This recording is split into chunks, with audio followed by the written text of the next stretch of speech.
ഒക്കെ പോയല്ലോ. ലക്ഷ്മിയെ ഓടി വായോ. കണ്ടില്ല ഇത് നീയ് പാകം തെറ്റി. നീ ഇതൊന്നിനും കൊള്ളില്ല. എടുത്ത് കളാ വടക്കേ കുപ്പയിലേക്ക് ചെയ്യണം. അടുക്കളയിൽ ചായ തിളച്ചു തൂങ്ങിയപ്പോ ഒന്ന് ഓടിപ്പോയതാ ഞാൻ. അതുവരെ ഇവിടെ തന്നെ ഉണ്ടായിരുന്നു. ചെഞ്ചില്ലാതെ കഷായത്തൊക്കെ വലുതാണ് എനിക്ക് ചായന്റെ വെള്ളം. പോകുമ്പോ ഞാൻ ആ ചെക്കനോട് പ്രത്യേകം പറഞ്ഞിച്ചു പോയതാ ഇതിലേക്ക് ഒരു കണ്ണ് വേണേന്ന്. ആരുടെ? കുഞ്ഞീഷടാ. നല്ല ആളെയാ നീ ഏൽപ്പിച്ചിട്ട് പോയേ. എവിടെയാ വിദ്യാസുരൻ? ഞാനിവിടെ ഉണ്ടച്ചാ. കണ്ണിന്റെ മുമ്പിൽ കിടന്ന് ഈ കഷായം തിളച്ചു തൂകുമ്പോ ആ തീയെങ്കിലും ഒന്ന് കെടുത്തിക്കൂടായിരുന്നോ? കാർക്കോടക. അച്ഛനല്ലേ പറഞ്ഞത് ഗുളിക മാത്രം കിട്ടിയാ മതി, കഷായവും കുഴമ്പും ലേഹ്യവും ഒന്നും ഈ കാർക്കോടകന്റെ ഉത്തരവാദിത്തപ്പെട്ടതല്ലെന്ന്. അത് നിനക്ക് വിവരമല്ലാഞ്ഞിട്ട് പറഞ്ഞല്ലേ കുഞ്ഞീഷ?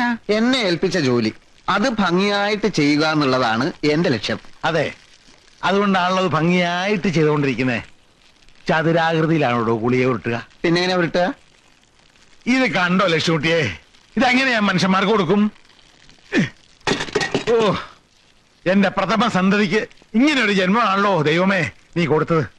അച്ഛാ, എന്നെ അങ്ങനെ ഇടിച്ചു താഴ്ത്തരുത്. എടാ, നിന്റെ അനിയൻ 3 മാസം കഴിയുമ്പോ MBBS പാസ്സായി വരും. അതിന് അന്ന് നീ ഇവിടെ ഈ ഗുളിയെ ഇങ്ങനെ ചതുരാകൃതിയിൽ ഉരുട്ടിയിരിക്കേ ഉള്ളൂ. എന്റെ കഴിവ് തെളിയിക്കാൻ അച്ഛൻ എനിക്ക് ഇതുവരെ ഒരു അവസരം തന്നിട്ടില്ലല്ലോ. എത്ര രോഗികളാ ദിവസം ഇവിടെ വരുന്നത്. ഒരു ചരങ്ങ് പിടിച്ചവനെങ്കിലും പരിശോധിക്കാൻ അച്ഛൻ എന്നെ സമ്മതിച്ചിട്ടുണ്ടോ? നല്ല കഥയായി. ചരങ്ങ് പിടിച്ചവനെ നീ ചികിത്സിച്ച് അത് കുഷ്ടായി മാറും. പ്രീ ഡിഗ്രിക്ക് സുവോളജി എടുത്തിരുന്നെങ്കിൽ MBBSന് എനിക്കും സീറ്റ് കിട്ടിയാണ്. അതിന് പ്രീ ഡിഗ്രിക്ക് ചേരാൻ നീ SSLC പാസ്സായിട്ട് വേണ്ടേ? അതാണ് കുഴപ്പം. ചതിക്കല്ലേ തമ്പ്രാനെ, കുടുംബം പൊള്ളത്തേണ്ട പണിസാധനങ്ങളാ. അതിങ്ങി താ തമ്പ്രാനെ. നീ ഇപ്പൊ അങ്ങനെ കുടുംബം പൊള്ളത്തണ്ട. എന്റെ കാശും പലിശയും തിരിച്ചു തരാതെ ഞാനിത് തരില്ല. മാസം 6 ആയില്ലേ, നീന് പറ്റിക്കുക. നിന്റെ അച്ഛൻ കുഞ്ഞിക്കണാനാൻ വിചാരിച്ചാലും എന്നെ പറ്റിക്കാനാവില്ല. പണിയില്ലാഞ്ഞിട്ടല്ലേ തമ്പ്രാനെ പൈസ? പണിയില്ലാത്തവരെന്തിനാ പടയായുധം? ഇത് ഇരുമ്പാ, വെറുതെ വെച്ചാ തുരുമ്പെടുക്കും. നീ എവിടെയെങ്കിലും പോയിട്ട് എന്റെ കാശി കൊണ്ടുപോവാ. അപ്പൊ ഞാനിത് ഭദ്രായിട്ടൊക്കെ തിരിച്ചു. വിഷു കഴിഞ്ഞിട്ട് തന്നോളാം തമ്പ്രാനെ. എന്റെ വക്കാലത്തൊന്നും വേണ്ട. എന്റെ പെരക്ഷകൾ അതുങ്ങളൊക്കെ 100 ഉറുപ്പിക ഒരു രേഖയില്ലാതെ നിനക്ക് എന്നെ വേണം ചവിട്ടാൻ. വിഷു കഴിഞ്ഞിട്ട് തരും പോലും. എന്തൊരു സത്യസന്ധത. പിറകെ നടന്ന് ശല്യം ഉണ്ടാക്കാതെ പൊയ്ക്കോ നിങ്ങള്. ഇതില്ലാണ്ട് കുടിയിൽ പോയിട്ട് എന്താ തമ്പ്ര? എന്നാ പോവണ്ട. ഈ നട്ടപ്പോലെ വെയിലത്ത് ഇവിടെ തന്നെ നിന്നോ.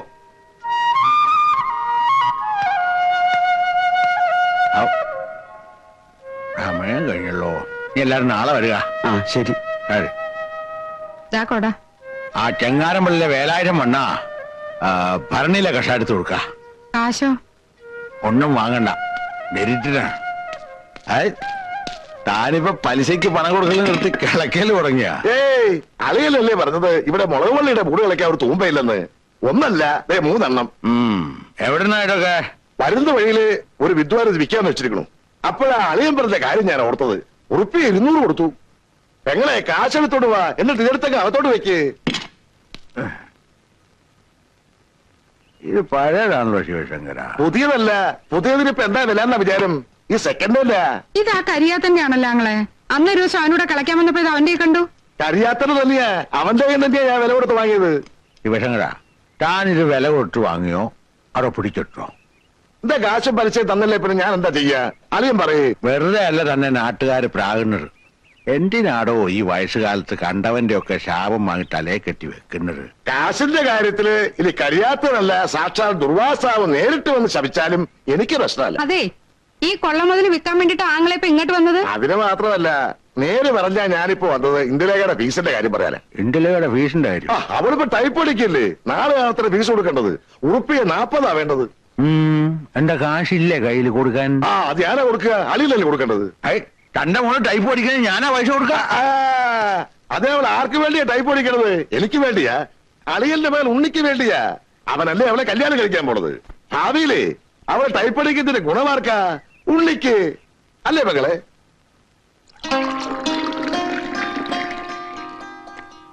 താൻ പറയണതൊക്കെ എനിക്ക് മനസ്സിലാകുന്നുണ്ട്. തന്റെ മോള് എന്റെ മോൻ ഉണ്ണിയും തമ്മിലുള്ള വിവാഹം നടന്നു കാണാൻ തന്നെ പോലെ തന്നെ ധൃതി കൊണ്ടിരിക്കും. പക്ഷെ മൂത്തവനായ കുഞ്ഞീഷിനെ നിർത്തിയിട്ട് എങ്ങനെയാ? നാട്ടുമര്യാദയ്ക്ക് എതിരല്ലേ ശിവശങ്കര? നാട്ടുകാരോട് പോയി പണി നോക്കാൻ പറയാ. നമ്മുടെ കാര്യം തീരുമാനിക്കേണ്ടത് നമ്മളല്ലേ. അതിപ്പോ അത്ര നിർബന്ധാന്ന് വെച്ചാ കുഞ്ഞീഷിനും കൂടെ ഒരു പെണ്ണ് കണ്ടു കളയാം. രണ്ടും കൂടെ ഒരുമിച്ചങ്ങ് നടത്താം. എന്താ? ഏതായാലും 2-3 മാസം കഴിഞ്ഞ് അവനിങ്ങ് പോരല്ലേ. ഉണ്ണിയുടെ അച്ഛൻ പറയണത് പഠിപ്പ് കഴിഞ്ഞു വന്നാലും അവൻ ഇവിടെ തന്നെ ഒരു ക്ലിനിക്ക് തുടങ്ങാലോ എന്നാ.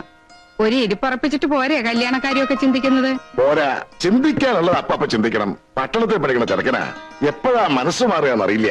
മാത്രമല്ല, പഠിപ്പും പദവിയുള്ള പയ്യന്മാരെ വലവീശി പിടിക്കാൻ ആളുണ്ടാവും പട്ടണത്തില്. പിന്നെ അളിയന്റെ നേർപ്പങ്ങള് എന്റെ ഭാര്യ മരിക്കാൻ നേരത്ത് പറഞ്ഞത് ഇന്ദുമോളെ ഇങ്ങോട്ടേ കെട്ടിച്ചു കൊടുക്കാവുന്നല്ലേ? അല്ല, അതിനിപ്പോ ഇവിടെ ആർക്കും എതിർപ്പൊന്നും ഇല്ലാലോ.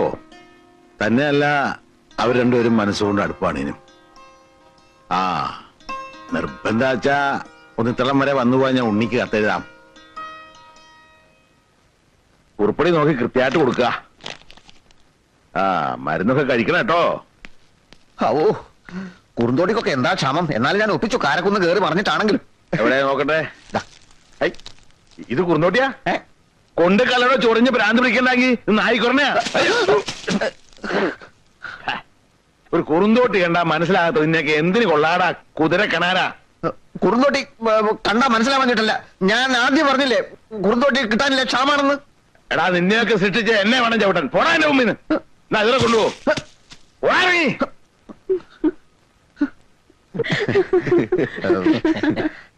അച്ഛനിപ്പോ പഴയ പോലെ കാഴ്ചയില്ല. കുറുന്തോട്ടിയും നായ്ക്കുരുടെയും കണ്ടാൽ തിരിച്ചറിയാനുള്ള കഴിവില്ല. മാത്രമല്ല, ചികിത്സാ രംഗത്ത് ഞാൻ അച്ഛനെ മറികടക്കുമെന്നുള്ളൊരു ഭയമുണ്ടേ.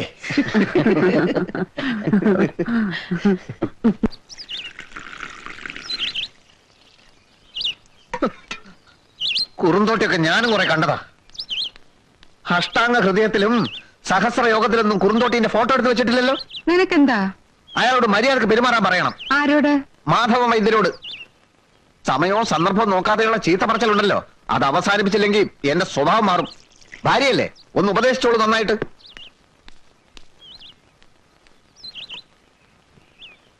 വൈദ്യരെ, വൈദ്യരെ, എന്താടോ? മൂത്തടുത്ത കുമാരൻ ചങ്കൽ പൊട്ടിച്ചു. കവലയിലോട്ട് ഇറങ്ങിയിട്ടുണ്ട്. എത്രയും പെട്ടെന്ന് വന്ന് അവനെ പിടിച്ചു കെട്ടില്ലാച്ചാലേ ആരെങ്കിലും ഒക്കെ ഇന്ന് തീരും. എനിക്കിപ്പൊ പറ്റില്ല. ഇത് കണ്ടില്ലേ, ദൂരദേശത്തൊക്കെ വന്നിരിക്കുന്നവരാ. അങ്ങനെ പറയല്ലേ വൈദ്യരെ, കുമാരന്റെ സ്ഥിതി അറിയാമല്ലോ. ഭ്രാന്ത് ഇല്ലാത്തപ്പോഴേ എന്തിനും മടിക്കാത്തോനാ.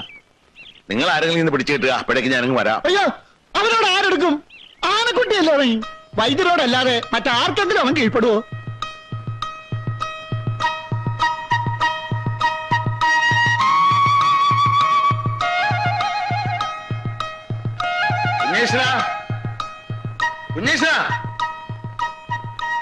നിന്നെ അച്ഛൻ വിളിക്കുന്ന കേട്ടില്ലേ കുഞ്ഞേഷ? എന്തിനാ? ആളുകളുടെ മുമ്പിൽ വെച്ച് ചീത്ത വിളിക്കാനല്ലേ? എനിക്ക് തീരെ ടൈമില്ലെന്ന് പറഞ്ഞേക്ക്. ചീത്ത വിളിക്കാനല്ല മോനെ, നിന്നെ ഒരു ജോലി ഏൽപ്പിക്കാൻ പോവാ ഞാൻ. എന്ത് ജോലി? ഒരു ചെറിയ ജോലി. നമ്മളെ മൂത്തേരത്തെ കുമാരനെ കവലയിലേക്ക് ഇറങ്ങിയിട്ടുണ്ട്, ചങ്ങല പൊട്ടിച്ച്. അവനെ ഒന്ന് പിടിച്ചു കിട്ടൂ നീ. എന്റെ അമ്മേ, നിങ്ങൾ എന്തായി പറയണേ? എളുപ്പത്തിൽ നടക്കുന്ന കാര്യമാണോ അത്? അല്ല, ഇവനല്ലേ എപ്പോഴും പരാതി പറയാൻ ഒരു അവസരവും കൊടുക്കണില്ലാന്ന്. ഇതാ അവസരം വന്നിരിക്കണു. ഏറ്റെടുത്ത് ചെയ്യട്ടെ. അല്ല, ഇതിപ്പോ ഈ കുമാരന്റെ പ്രശ്നത്തിൽ. കുമാരനൊരു പ്രശ്നവുമല്ല. ഏൽപ്പിച്ച പണി ചെയ്യാൻ ധൈര്യം ഉണ്ടോ നിനക്ക്? ധൈര്യക്കേടല്ല, ഇപ്പൊ ഈ കുമാരന്റെ ഭ്രാന്ത് എന്ന് പറയുമ്പോൾ ഈ ഉന്മാദത്തിന്റെ ഈ പിത്തക്കൂറലുള്ള പേടിയുണ്ടെ നീ അത് പറയടാ. വെറുതെ ഞഞ്ഞാന്ന് വർത്താനം പറയാതെ. ഒന്നും അറിയാത്ത ഈ ചെക്കനെ കൊണ്ട് കൊലക്ക് കൊടുക്കാൻ നിങ്ങൾ. ഒന്നും അറിയാത്ത ചെക്കനോ? അമ്മയും തുടങ്ങിയോ അച്ഛനെ പോലെ ഈ മാതിരി പ്രയോഗങ്ങള്? അച്ഛന്റെ വെല്ലുവിളി ഞാൻ സ്വീകരിക്കുന്നു. കുമാരനെ ഞാൻ തളയ്ക്കും.